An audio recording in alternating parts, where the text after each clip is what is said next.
Peter Weiss, je suis le fondateur et PDG de la société Spartan Space. Spartan Space, c'est une start-up française dans le secteur du New Space et on veut travailler sur des habitats spatiaux. J'ai commencé ma carrière dans la robotique sous-marine, ici à Marseille.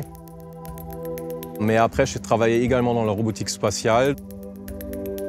Il y a des énormes synergies entre le monde sous-marin et le monde spatial. C'est sur ces synergies-là qu'on veut travailler avec Spartan Space. Je crois que dans l'avenir, les gens ils vont commencer à vivre sur la Lune et sous les mers. Et là, il faut tout réinventer. Quelque part, je me vois un peu comme bâtisseur. D'ailleurs, le projet sur lequel on travaille, Eurorap, ça serait la première maison sur notre corps céleste. Comment ça fonctionne en fait? Donc c'est cet habitat qui est plié au début, qui va arriver sur la Lune avec un véhicule robotisé. On peut le placer sur des points très stratégiques.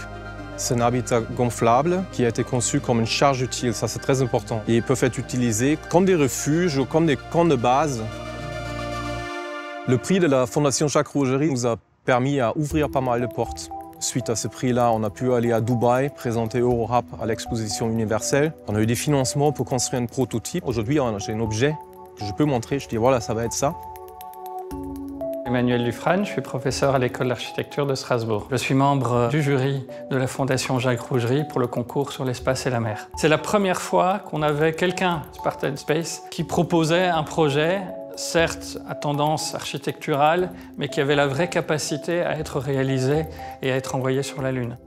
Depuis plus de 20 ans, je m'intéresse à l'architecture spatiale. Mon premier objectif, en fait, dans l'exploration de l'architecture spatiale, c'était pas vraiment de réaliser quelque chose pour la Lune, mais c'était de voir comment on peut optimiser avec un regard différent les architectures et les constructions purement terrestres.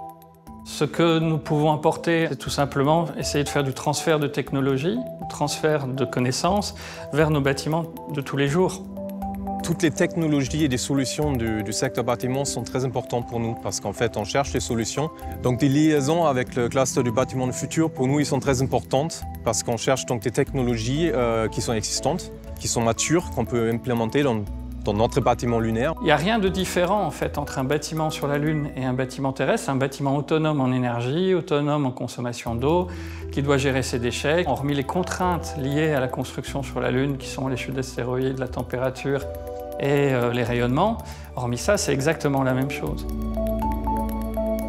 Selon moi, de construire des habitats pour le spatial, ça va te permettre de développer des technologies qui peuvent amener aussi à une solution terrestre ici.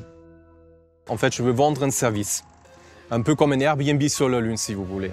Dans un premier temps, ça serait pour des astronautes professionnels, sachant que j'espère quand même que aussi plus tard, peut-être il y a des privés qui vont aller sur la Lune, voir des touristes. Alors, la Lune est en train de devenir notre nouveau continent d'expansion. C'est un outil et un moyen pour assurer le bon développement de l'humanité sur Terre. Donc le principal défi aujourd'hui, c'est pas d'aller sur la Lune, c'est de pouvoir y rester de manière permanente, éventuellement d'y construire un village lunaire. Moi, je trouve qu'on vit dans une période géniale, en fait. Cette ère d'exploration, d'aller sur des nouveaux mondes, de pouvoir, à notre niveau de petite start-up, d'amener des concepts et des idées qui sont prises en compte, ça c'est fabuleux. Ouais, c'est très excitant d'en faire partie, quoi.